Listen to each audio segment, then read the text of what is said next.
With spring inching more towards summer, producers will soon be finished getting this year's crop in the ground and will begin shifting their focus towards harvest.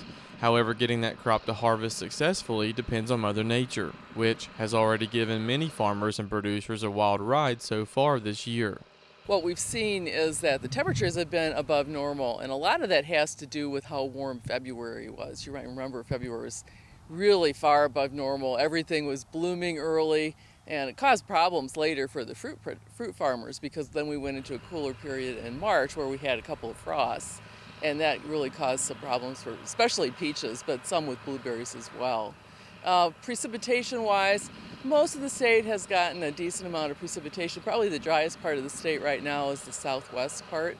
According to Knox, the southeast has been in what's called a La Nina weather pattern the last 3 years, meaning conditions have been warmer and drier. However, all indications suggest that we're currently transitioning into cooler and wetter conditions known as an El Nino. At this point, it's just a waiting game to see when those conditions will set in, which Knox believes will be this November. So right now we're in that period, we're transitioning from a La Nina to an El Nino, where we call those neutral conditions. That's in between those two. And in neutral conditions, there's not a lot of predictability of what's going to happen this year. Not necessarily likely that we'll see a drought. It's been dry this winter, so sometimes when you leave a La Nina, you can get drought, but we've been pretty wet, so I don't know that we're going to see that this year, which is probably a good thing for the farmers. According to Knox, however, one thing producers should consider as we enter those cooler and rainy conditions this fall is the potential impact that it would have on getting their crops harvested.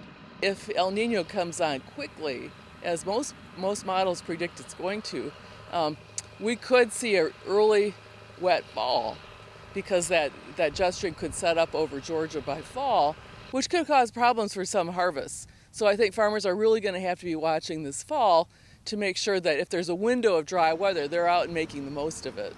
Another consideration is the impact on the tropics. According to Knox, El Nino weather patterns typically mean a less active tropical storm season, which could be both good and bad news for farmers, as storms can certainly damage their crops, but producers rely on the rain throughout the summer.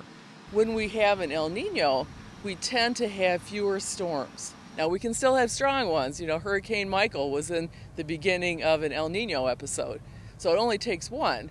But we get a lot of our rain from tropical storms in the summer, so what that could mean is we could end up with pretty wet conditions and maybe an early active tropical season early in the year before El Nino really sets up. And then later in the fall, once we get that stronger El Nino really going, we could see more rainy conditions and, less likelihood of having a tropical storm. Reporting in Watkinsville for the Farm Monitor, I'm John Holcomb.